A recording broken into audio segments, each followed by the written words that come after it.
ಸ್ನೇಹಿತರೆ, ಮೀಡಿಯಾ ಮಾಸ್ಟರ್ಸ್ಗೆ ಸ್ವಾಗತ ಸುಸ್ವಾಗತ. ಗೆಳೆಯರೆ, ರಷ್ಯಾ ಯುಕ್ರೇನ್ ಯುದ್ಧ ಮತ್ತೆ ಬಿರುಸನ್ನು ಪಡ್ಕೊಳ್ತಾ ಇದೆ. ಮಾರಿಯೋಪೋಲ್ನಲ್ಲಿ ಮತ್ತೆ ಆಯುಧಗಳನ್ನು ತಂದಿಡ್ತಾ ಇರೋ ರಷ್ಯಾ ಕೀವ್ ಮೇಲೆ ಡ್ರೋನ್ ದಾಳಿಯನ್ನು ಆರಂಭ ಮಾಡಿದೆ. ತನ್ನ ಕುರ್ಸ್ಕ್ ಪ್ರದೇಶವನ್ನು ಆಕ್ರಮಿಸಿರುವ ಯುಕ್ರೇನ್ ವಿರುದ್ಧ ರಷ್ಯಾ ನಿರ್ಣಾಯಕ ದಾಳಿಯನ್ನು ಆರಂಭ ಮಾಡಿದ್ದು ಯುಕ್ರೇನ್ ರಾಜಧಾನಿಯನ್ನು ಪುಡಿಗುಟ್ಟುವ ಕೆಲಸಕ್ಕೆ ಮುಂದಾಗಿದೆ. ಇದಕ್ಕೆ ಕಾಮಿಕಾಜಿ ಡ್ರೋನ್ಗಳು ಕೂಡ ಸಿದ್ಧ ಆಗಿವೆ. ಈಗಾಗಲೇ ಕೀವ್ ಮೇಲೆ ದಾಳಿ ಆರಂಭ ಆಗಿದೆ. ಇಂಥ ಪರಿಸ್ಥಿತಿಯಲ್ಲಿ ರಷ್ಯಾ ಮತ್ತು ಚೈನಾಗಳು ಪೆಸಿಫಿಕ್ ಸಾಗರದಲ್ಲಿ ಜಂಟಿ ಸಮರಾಭ್ಯಾಸವನ್ನು ಮಾಡಿವೆ. ಆ ಸಮರಾಭ್ಯಾಸದ ವೇಳೆ ರಷ್ಯಾ ಯುದ್ಧ ವಿಮಾನಗಳು ಜಪಾನ್ ಬಳಿ ಸುಳಿದಾಡಿದ್ದು, ಇದು ಜಪಾನ್ ಮತ್ತು ರಷ್ಯಾ ನಡುವೆ ಮತ್ತೊಂದು ಸುತ್ತಿನ ಸಂಘರ್ಷಕ್ಕೆ ಮುನ್ಸೂಚನೆನಾ ಅನ್ನೋ ಅನುಮಾನಗಳಿಗೆ ಕೂಡ ಕಾರಣ ಆಗಿತ್ತು. ಆದರೆ ಅಲ್ಲಿ ಬೇರೆಯದ್ದೇ ಕಥೆ ಆಗ್ತಾ ಇದೆ. ಈ ಜಂಟಿ ಸಮರಾಭ್ಯಾಸ ಅಮೆರಿಕಕ್ಕೆ ಕೂಡ ಎಚ್ಚರಿಕೆಯನ್ನು ಕೊಡ್ತಾ ಇದ್ದು, ಅದರ ಪರಿಣಾಮ ಅಮೆರಿಕ ಅಲಾಸ್ಕಾ ಪ್ರದೇಶಕ್ಕೆ ತನ್ನ ಸೇನೆಯನ್ನು ಕಳುಹಿಸಿದೆ. ಅಲ್ಲಿಗೆ ಯುದ್ಧೋಪಕರಣಗಳು ರವಾನೆ ಆಗಿವೆ. ಹಾಗಾದರೆ ಪೆಸಿಫಿಕ್ ಸಾಗರದ ನಡುವೆ ಏನಾಗ್ತಾ ಇದೆ? ರಷ್ಯಾದ ಪಡೆಗಳು ಅಮೆರಿಕಾನ ಕೆಣಕೋ ಪ್ರಯತ್ನವನ್ನು ಮಾಡ್ತಾ ಇರೋದು ಯಾಕೆ? ರಷ್ಯಾ ಹಾಗೂ ಚೀನಾ ಸೇನೆ ಅಮೆರಿಕಾದ ಗಡಿಯನ್ನು ಕ್ರಾಸ್ ಮಾಡದೇನೆ ಹೇಗೆ ಅವರಿಗೆ ತಲೆನೋವನ್ನು ಉಂಟು ಮಾಡ್ತಾ ಇವೆ? ಹಾಗೆ ಈ ಅಲಾಸ್ಕಾ ಅನ್ನೋ ಪ್ರದೇಶ ಇದೆಯಲ್ಲ, ಇದರ ವಿಶೇಷತೆಗಳೇನು ಅನ್ನೋ ಬಗ್ಗೆ ಕೂಡ ನಾವಿಲ್ಲಿ ಒಂದಷ್ಟು ಮಾಹಿತಿಯನ್ನು ನೋಡೋಣ.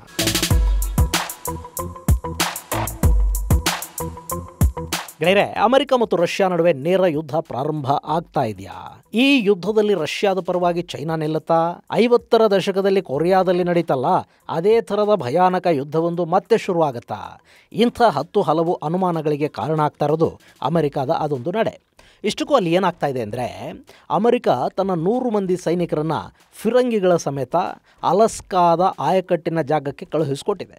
ಈ ಮೂಲಕ ಅಮೆರಿಕದ ಸಾರ್ವಭೌಮತ್ವಕ್ಕೆ ಒಳಪಟ್ಟಿರುವ ಶೇಮ್ಯಾ ದ್ವೀಪದಲ್ಲಿ ಸೇನೆಯನ್ನು ನಿಯೋಜನೆ ಮಾಡಿರುವ ಅಮೆರಿಕ ರಷ್ಯಾ ಹಾಗೂ ಚೈನಾಗಳ ಆಟಾಟೋಪವನ್ನು ಗಮನಿಸ್ತಾ ಕೂತಿದೆ. ಅಲಾಸ್ಕಾದ ಮುಖ್ಯ ಭೂಮಿಯಿಂದ 1930 ಕಿಲೋಮೀಟರ್ ದೂರದಲ್ಲಿರುವ ಈ ದ್ವೀಪ ಅಮೆರಿಕ ಹಾಗೂ ರಷ್ಯಾಗಳ ನಡುವಿನ ಗಡಿಯ ಬಳಿ ಇದೆ. ನೀವಿಲ್ಲಿ ಮ್ಯಾಪಲ್ಲಿ ನೋಡ್ತಾ ಇದ್ದೀರಲ್ಲ, ಇದು ಶೇಮ್ಯಾ ದ್ವೀಪ. ಇಲ್ಲಿನ ಜನಸಂಖ್ಯೆ ಎಷ್ಟು ಗೊತ್ತಾ?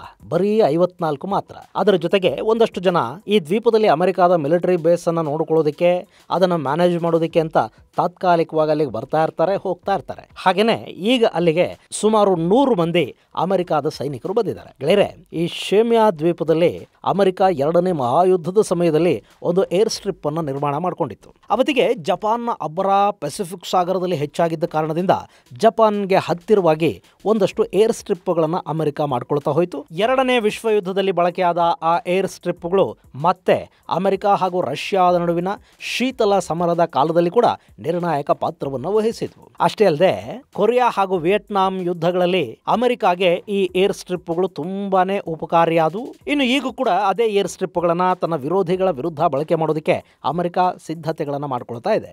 ಇಲ್ಲಿಗೆ ಅಮೆರಿಕ ವಾಯುಪಡೆ ತುಂಬಾ ಸುಲಭವಾಗಿ ಬಂದು ಸೇರ್ಕೊಳ್ಳೋದಕ್ಕೆ ಸಾಧ್ಯ ಆಗುತ್ತೆ. ಆದರೆ ಸೇನೆಯನ್ನ ಇಲ್ಲಿಗೆ ಕಳುಹಿಸೋದು ಸ್ವಲ್ಪ ತಡ ಆಗುತ್ತೆ. ಹೀಗಾಗಿ ಮೊದಲಿಲ್ಲಿಗೆ ಸೇನೆಯನ್ನೇ ರವಾನೆ ಮಾಡಿದ್ದಾರೆ. ಅವರ ಜೊತೆಯಲ್ಲಿ high mobility artillery rocket system ಅಂದ್ರೆ ಹಿಮಾರ್ಸ್ಗಳನ್ನ ಕೂಡ ಅಲ್ಲಿ ನಿಯೋಜನೆ ಮಾಡುವ ಕೆಲಸವನ್ನ ಅಮೆರಿಕ ಮಾಡ್ತಾ ಇದೆ. ಈ ಮೂಲಕ ಇತ್ತೀಚೆಗಷ್ಟೇ ಯುದ್ಧಾಭ್ಯಾಸದ ಹೆಸರಲ್ಲಿ ಜಪಾನ್ ಹಾಗೂ ಅಮೆರಿಕಗಳ ಸಾರ್ವಭೌಮತ್ವವನ್ನು ಕೆಣಕುವ ಪ್ರಯತ್ನವನ್ನು ಮಾಡಿದ್ದ ರಷ್ಯಾ ಹಾಗೂ ಚೈನಾಗಳಿಗೆ ಅಮೆರಿಕ ಒಂದು ಎಚ್ಚರಿಕೆಯನ್ನು ರವಾನೆ ಮಾಡ್ತಾ ಇದೆ.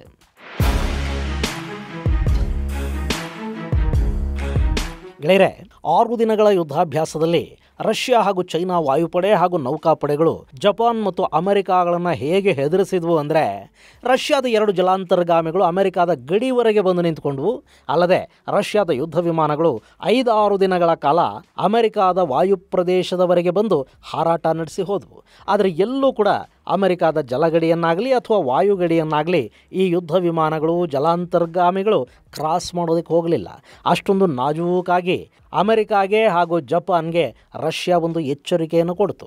ಇದೆಲ್ಲವನ್ನ ಸೂಕ್ಷ್ಮವಾಗಿ ಗಮನಿಸ್ತಾ ಇದ್ದ ಅಮೆರಿಕ ಈಗ ಅಲಾಸ್ಕಾದಲ್ಲಿ ತನ್ನ ಸೇನೆಯನ್ನ ನಿಯೋಜನೆ ಮಾಡ್ತಾ ಇದೆ. ಅಲಾಸ್ಕಾ ಅಂದ್ರೆ ನೀವಿಲ್ಲಿ ಮ್ಯಾಪಲ್ಲಿ ನೋಡ್ತಾ ಇದ್ದೀರಲ್ಲ, ಇದು ಇವತ್ತು ಅಮೆರಿಕದ ಗಣರಾಜ್ಯ ಆಗಿರುವ ಈ ಅಲಾಸ್ಕಾ ಈ ಹಿಂದೆ ಅಮೆರಿಕದ್ದಾಗಿರಲಿಲ್ಲ, ಬದಲಿಗೆ ಇದು ರಷ್ಯಾದ ಭೂಭಾಗ ಆಗಿತ್ತು. ಅಂಥ ಪ್ರದೇಶ ಅಮೆರಿಕಾನ ಸೇರಿದ್ದು ಕೂಡ ಒಂದು ಆಸಕ್ತಿಕರ ಕಥನಾನೇ.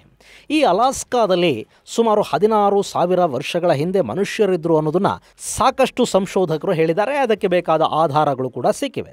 ಅಷ್ಟೇ ಅಲ್ಲದೆ ಅಲಾಸ್ಕಾದ ಮೂಲಕವೇ ಅಮೆರಿಕಾಗೆ ಮನುಷ್ಯನ ಆಗಮನ ಆಯಿತು ಅನ್ನೋದನ್ನು ಕೂಡ ಮಾನವ ವಲಸೆ ವಿಜ್ಞಾನ ಒಪ್ಕೊಳ್ಳುತ್ತೆ. ಹಿಮಯುಗದ ಸಮಯದಲ್ಲಿ ಅಲಾಸ್ಕಾ ಮತ್ತು ರಷ್ಯಾ ನಡುವಿನ ಈ ಬೇರಿಂಗ್ ಸಮುದ್ರ ಇದೆಯಲ್ಲ, ಇದು ಸಂಪೂರ್ಣವಾಗಿ ಹಿಮದಿಂದ ಆವೃತವಾಗಿತ್ತು.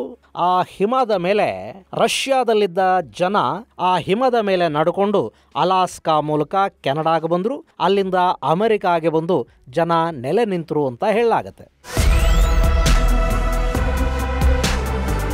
ಇಂಥ ಅಲಾಸ್ಕಾ 18ನೇ ಶತಮಾನದ ಹೊತ್ತಿಗೆ ರಷ್ಯನ್ನರ ಕೈಗೆ ಸಿಕ್ತು. 1728ರಲ್ಲಿ ರಷ್ಯಾನ ಆಳ್ತಾ ಇದ್ದ ಝಾರ್ ವಂಶದ ಸಾಮ್ರಾಟ ಪೀಟರ್ ಡಚ್ ನಾವಿಕ ವಿಟಸ್ ಬೇರಿಂಗ್ನನ್ನ ಹೊಸ ಪ್ರದೇಶಗಳ ಹುಡುಕಾಟಕ್ಕೆ ನೇಮಕ ಮಾಡ್ತಾನೆ. ಆಗ ಅವರಿಗೆ ಸಂಪೂರ್ಣ ಹಿಮದಿಂದ ಆವೃತವಾಗಿದ್ದ ರಷ್ಯಾದ ಭೂಭಾಗ ಅಲ್ಲದ ಒಂದು ಪ್ರದೇಶ ಸಿಕ್ತು, ಅದೇ ಅಲಾಸ್ಕಾ. ಅಲ್ಲಿಗೆ ಬಂದ ಈ ವಿಟಸ್ ಬೇರಿಂಗ್ ಅಲ್ಲಿ ರಷ್ಯಾದ ಬಾವುಟವನ್ನು ನೆಡ್ತಾನೆ. ಅಲ್ಲಿಂದ ಈ ಅಲಾಸ್ಕಾ ಪ್ರದೇಶ ರಷ್ಯಾ ಸಾಮ್ರಾಜ್ಯದ ಭಾಗ ಆಗತ್ತೆ. ಆದರೆ ಈ ರಷ್ಯಾ ಮತ್ತು ಅಲಾಸ್ಕಾದ ಮಧ್ಯೆ ಸಮುದ್ರ ಇತ್ತಲ್ಲ, ಹೀಗಾಗಿ ಅವೆರಡು ಬೇರೆ ಬೇರೆ ಪ್ರದೇಶಗಳ ಹಾಗೆ ಉಳ್ಕೊಂಡಿದ್ವು. ಹೀಗಿರುವಾಗ ಅಮೆರಿಕ ಬ್ರಿಟಿಷರಿಂದ ಸ್ವಾತಂತ್ರ್ಯವನ್ನು ಪಡ್ಕೊಳ್ತು. ಅದಾದ ಮೇಲೆ ಅಮೆರಿಕ ದೈತ್ಯ ಶಕ್ತಿಯಾಗಿ ಬೆಳೀತಾ ಹೋಯಿತು. 1820ರ ನಂತರ ಅಮೆರಿಕಾದ ಪ್ರಭಾವ ಎಷ್ಟು ಹೆಚ್ಚಾಗ್ತಾ ಹೋಯಿತು ಅಂದರೆ ಅದು ರಷ್ಯಾ ಸಾಮ್ರಾಟನ ಜೊತೆ ಅಲಾಸ್ಕಾಗಾಗಿ ಮಾತುಕತೆಗಳನ್ನು ಆರಂಭ ಮಾಡಿತು. ಈ ಅಲಾಸ್ಕಾ ಪ್ರದೇಶವನ್ನು ನಮಗೆ ಬಿಟ್ಟುಬಿಡಿ, ನಿಮಗೆ ಆ ಭೂಭಾಗಕ್ಕೆ ಬದಲಾಗಿ ಹಣ ಕೊಡ್ತೀವಿ ಅಂತ ಅಮೆರಿಕ ಹೇಳ್ತು. ಆದರೆ ಅದಕ್ಕೆ ಅವತ್ತಿನ ರಷ್ಯಾ ಸಾಮ್ರಾಟ ಒಪ್ಪಲಿಲ್ಲ. ಹೀಗಾಗಿ ಆ ಪ್ರದೇಶ ರಷ್ಯಾದ ಸುಪರ್ದಿಲೆ ಉಳ್ಕೊಳ್ತು. ಆದರೆ 1867ರ ಹೊತ್ತಿಗೆ ರಷ್ಯಾದಲ್ಲಿ ಕೂಡ ಸಾಕಷ್ಟು ಬದಲಾವಣೆಗಳಾದವು.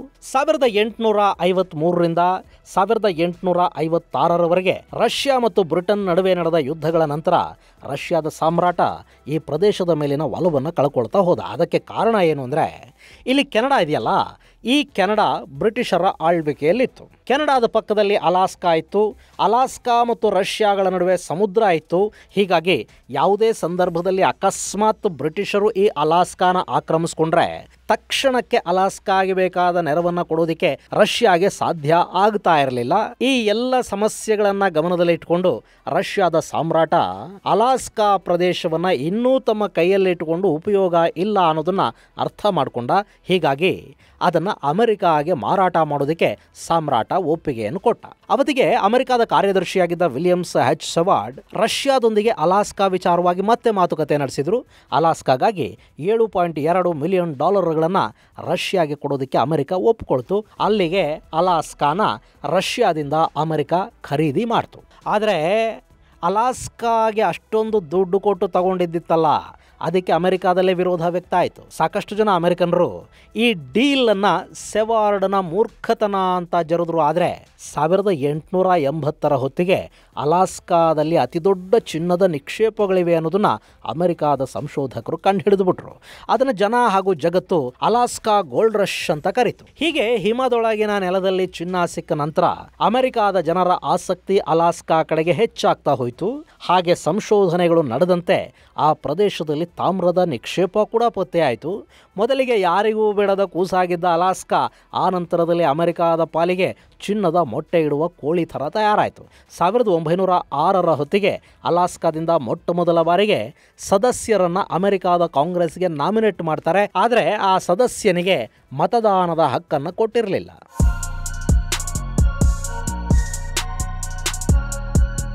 ಇನ್ನು ಎರಡನೇ ಮಹಾಯುದ್ಧದ ಸಂದರ್ಭದಲ್ಲಿ ಅಲಾಸ್ಕಾದ ಸಾಕಷ್ಟು ಪ್ರದೇಶಗಳನ್ನು ಜಪಾನ್ ಪಡೆಗಳು ವಶಪಡಿಸಿಕೊಂಡವು. ಆ ಯುದ್ಧದಲ್ಲಿ ಅಲ್ಲಿನ ಮೂಲಭೂತ ಸೌಕರ್ಯಗಳನ್ನು ನಾಶ ಮಾಡಲಾಯಿತು. ಹೀಗಾಗಿ ಎರಡನೇ ಮಹಾಯುದ್ಧದ ನಂತರ ಅಲಾಸ್ಕಾದಲ್ಲಿ ಮತ್ತಷ್ಟು ಅಭಿವೃದ್ಧಿ ಕಾರ್ಯಗಳನ್ನು ಮಾಡೋದಕ್ಕೆ ಅಮೆರಿಕ ಮುಂದಾಯಿತು. 1959ರಲ್ಲಿ ಈ ಅಲಾಸ್ಕಾ ಅಮೆರಿಕಾದ 49ನೇ ರಾಜ್ಯವಾಗಿ ಗುರುತಿಸಿಕೊಂಡಿದ್ದಲ್ಲದೆ ಅತಿ ದೊಡ್ಡ ರಾಜ್ಯ ಅನ್ನೋ ಹೆಗ್ಗಳಿಕೆಗೆ ಕೂಡ ಪಾತ್ರ ಆಯಿತು. ಅವತ್ತಿನ ಅಮೆರಿಕಾದ ಅಧ್ಯಕ್ಷ ಐಸನ್ಹೋವರ್ ಅಲಾಸ್ಕಾಗೆ ಅಮೆರಿಕಾದ 49ನೇ ರಾಜ್ಯದ ಸ್ಥಾನಮಾನವನ್ನು ಕೊಡುವ ಪ್ರಸ್ತಾಪಕ್ಕೆ ಸಹಿ ಹಾಕೋದರ ಮೂಲಕ ಅಲಾಸ್ಕಾಗೆ ಅಧಿಕೃತ ರಾಜ್ಯದ ಸ್ಟೇಟಸ್ ಅನ್ನು ಕೊಡಲಾಯಿತು. ಇವತ್ತು ಅಲಾಸ್ಕಾ ಅಮೆರಿಕಾದ ಅತ್ಯಂತ ಆಯಕಟ್ಟಿನ ಪ್ರದೇಶವಾಗಿ ಗುರುತಿಸಿಕೊಳ್ಳುತ್ತೆ. ಅಲ್ಲಿ ಏರ್ಬೇಸ್ಗಳಿವೆ. ರಕ್ಷಣೆಗೆ ಸಂಬಂಧಪಟ್ಟ ಸಾಕಷ್ಟು ಚಟುವಟಿಕೆಗಳಲ್ಲಿ ನಡೆಯುತ್ತವೆ.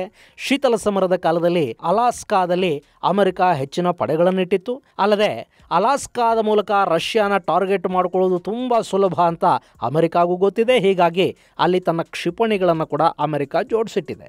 ಇನ್ನು ಈ ಅಲಾಸ್ಕಾನ ಶತ್ರುಗಳಿಂದ ಕಾಪಾಡಿಕೊಳ್ಳೋದು ಕೂಡ ಅಮೆರಿಕಾಗೆ ಒಂದು ದೊಡ್ಡ ಸವಾಲೆ. ಯಾಕೆಂದರೆ ಸದ್ಯಕ್ಕೆ ಅಮೆರಿಕಾದ ಬಹುದೊಡ್ಡ ಶತ್ರುಗಳಾದ ರಷ್ಯಾ ಮತ್ತು ಚೈನಾಗಳು ಈ ಪ್ರದೇಶಕ್ಕೆ ತುಂಬ ಹತ್ತಿರದಲ್ಲಿವೆ. ಹೀಗಾಗಿ ಅವುಗಳನ್ನು ಕಾಪಾಡಿಕೊಳ್ಳೋ ಬಗ್ಗೆ ಅಮೆರಿಕ ಕೂಡ ತುಂಬ ಎಚ್ಚರಿಕೆಗಳನ್ನು ತಗೊಳ್ತಾ ಇರುತ್ತೆ. ಹಾಗೆ ನೋಡಿದ್ರೆ ಅಮೆರಿಕಾದ ಮೇಲೆ ದಾಳಿ ಮಾಡುವ ಮೂರ್ಖತನವನ್ನು ಜಗತ್ತಿನ ಯಾವ ದೇಶವೂ ಮಾಡೋದಿಲ್ಲ. ಇಷ್ಟಾದರೂ ಸೂಪರ್ ಪವರ್ಗಳ ನಡುವಿನ ಕಾದಾಟದಲ್ಲಿ ಸ್ವಲ್ಪ ಹಿನ್ನಡೆ ಆದರೂ ಅದು ಅಮೆರಿಕಾದ ಪಾಲಿಗೆ ದೊಡ್ಡ ಹಿನ್ನಡೆಯಾಗಿ ಬಿಡುತ್ತೆ. ಹೀಗಾಗಿ ಅಮೆರಿಕ ಅಂಥ ಯಾವ ಸಮಸ್ಯೆ ಆಗಬಾರದು ಅಂತ ಯೋಚಿಸ್ತಾ ಇದೆ. ಈ ಬಗ್ಗೆ ಪ್ರತಿಕ್ರಿಯೆಯನ್ನು ಕೊಟ್ಟಿರುವ ಅಮೆರಿಕಾದ ಸೆನೆಟರ್ ಡಾನ್ ಸುಲಿವನ್, ಅಮೆರಿಕ ಈಗಾಗಲೇ ಗೈಡೆಡ್ ಮಿಸೈಲ್ ಡೆಸ್ಟ್ರಾಯರ್ಗಳನ್ನು, ಕೋಸ್ಟ್ ಗಾರ್ಡ್ ವೆಸಲ್ಗಳನ್ನು ಅಲಾಸ್ಕಾ ಬಳಿ ನಿಯೋಜನೆ ಮಾಡಿದೆ. ಈ ಭಾಗದಲ್ಲಿ ರಷ್ಯಾದ ವಿಮಾನಗಳು ಹಾರಾಡಿರೋದು ಅಮೆರಿಕ ವಾಯುಪಡೆಯ ಗಮನಕ್ಕೆ ಬಂದಿದೆ. ಇಷ್ಟಾದರೂ ಅವರು ನಮ್ಮ ಗಡಿಯನ್ನು ಕ್ರಾಸ್ ಮಾಡಲಿಲ್ಲ. ಆದರೆ ನಾವಲ್ಲಿ ಎಚ್ಚರಿಕೆಯಿಂದ ಇರಲೇಬೇಕಾಗುತ್ತೆ. ಶತ್ರುಗಳಿಗೆ ನಮ್ಮ ಗಡಿಯನ್ನು ಕ್ರಾಸ್ ಮಾಡೋ ಅವಕಾಶವನ್ನು ನಾವು ಕೊಡೋ ಹಾಗಿಲ್ಲ. ಅದರ ಭಾಗವಾಗಿ ಇಲ್ಲಿ ಸೇನೆಯನ್ನು ನಿಯೋಜನೆ ಮಾಡಲಾಗ್ತಾ ಇದೆ. ಇದು ರಷ್ಯಾ ಹಾಗೂ ಚೈನಾ ಎರಡಕ್ಕೂ ಒಂದು ಎಚ್ಚರಿಕೆ ಅಂತ ಸುಲಿವನ್ ಹೇಳಿದ್ದಾರೆ. ಸೊ ಇಲ್ಲಿ ರಷ್ಯಾ ಮತ್ತು ಚೈನಾದ ಜಂಟಿ ಸಮರಾಭ್ಯಾಸವನ್ನು ಅಮೆರಿಕ ತುಂಬ ಸೀರಿಯಸ್ ಆಗಿ ತಗೊಂಡು ಕಾಣ್ತಾ ಇದೆ. ಒಂದು ವೇಳೆ ಇಲ್ಲೇನಾದರೂ ರಷ್ಯಾ ಹಾಗೂ ಚೈನಾಗಳು ಸ್ವಲ್ಪ ಯಾಮಾರಿದರೂ ಪೆಸಿಫಿಕ್ ಸಾಗರದಲ್ಲಿ ಮತ್ತೊಂದು ಯುದ್ಧ ಆರಂಭ ಆಗೋದ್ರಲ್ಲಿ ಯಾವ ಅನುಮಾನಗಳೂ ಇಲ್ಲ. ಹಾಗೇನಾದರೂ ಆದರೆ ಅದು ಖಚಿತವಾಗಿ ಜಾಗತಿಕ ಯುದ್ಧವಾಗಿ ಪರಿಣಮಿಸುವ ಸಾಧ್ಯತೆ ಕೂಡ ಇರುತ್ತೆ. ಇದು ಗೆಳೆಯರೆ ಅಮೆರಿಕದ ಭೂಭಾಗದ ಬಳಿ ರಷ್ಯಾ ಹಾಗೂ ಚೈನಾದ ಯುದ್ಧ ವಿಮಾನಗಳು ಹಾರಾಡಿರುವ ಬಗ್ಗೆ ಹಾಗೂ ಅದಕ್ಕೆ ಕೌಂಟರ್ ಕೊಡೋ ನಿಟ್ಟಲ್ಲಿ ಅಮೆರಿಕ ತನ್ನ ಸೇನೆಯನ್ನ ಅಲಾಸ್ಕಾದಲ್ಲಿ ನಿಯೋಜಿಸ್ತಾ ಇರೋದರ ಕುರಿತಾದ ಒಂದಷ್ಟು ಮಾಹಿತಿ. ಮುಂದಿನ ಸಂಚಿಕೆಯಲ್ಲಿ ಮತ್ತಷ್ಟು ವಿಶೇಷಗಳ ಜೊತೆ ಮತ್ತೆ ಭೇಟಿಯಾಗೋಣ. ಅಲ್ಲಿವರೆಗೆ ಜೈ ಹಿಂದ್, ಜೈ ಕರ್ನಾಟಕ.